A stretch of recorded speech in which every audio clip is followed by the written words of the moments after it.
gastric ulcer with massive upper gastrointestinal bleeding. A 58-year-old female was rushed to the emergency department following 3 bouts of hematemesis and a single bout of melena. On examination, she was tachycardic and hypotensive at 121 beats per minute and 90/50 millimeters of mercury, respectively.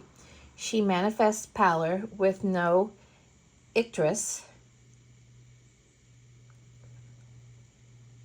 She was eupneic and normothermic, but reports intermittent periumbilical tenderness. Medication history reveals occasional intake of nonsteroidal anti-inflammatory drug naproxen, 250 milligrams, for arthritis management. On admission, her complete blood count revealed a hemoglobin level of 5.1 grams per deciliter, hematocrit of 32%, prolonged prothrombin time, and a positive guaiac test. All other laboratory studies were within normal limits. Based on these clinical presentations, intravenous fluids were administered and 3 bags of packed red blood cells were transfused.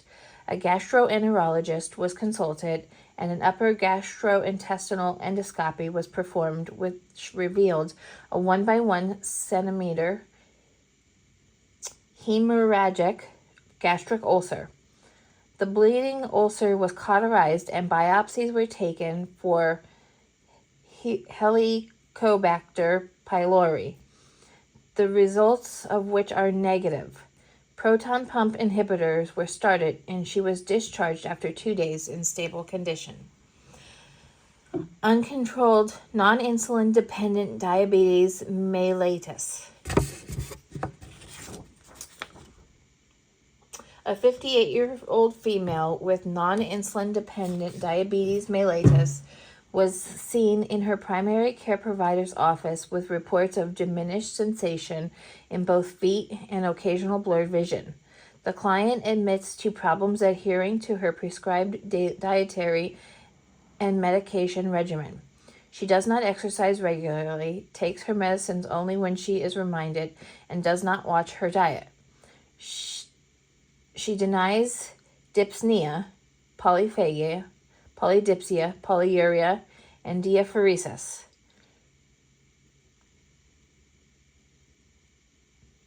The client had a history of non-insulin dependent diabetes mellitus for 15 years and dyslipidemia and hypertension for 8 years.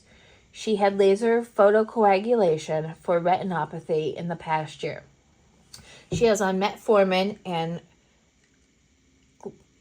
glipizide for control of hyperglycemia, hydrochlorothiazide, and ramipril as antihypertensives, and atorvastatin for hyperlipidemia. Upon examination, her blood pressure was 185/98 millimeters of mercury.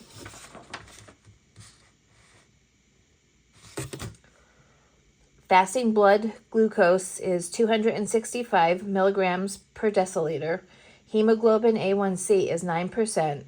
Serum blood urea, nitrogen, and creatine at 53 milligrams per deciliter and 4.4 milligrams per deciliter, respectively. Urinalysis and 24-hour urine collection uncovered trace protein and urinary album excretion rate of 255 milligrams per day, leading to a diagnosis of microalbuminuria. Nerve conduct studies and electromyography confirmed diabetic neuropathy, decreased visual activity, and a new extensive reticular vascular growth were revealed through ophthalmologic exams. Based on the client's typical presentations, the final impression and diagnosis is uncontrolled insulin-dependent diabetes mellitus, complicated by hypertension, dyslipidemia, neuropathy, retinopathy, and microalbuminuria.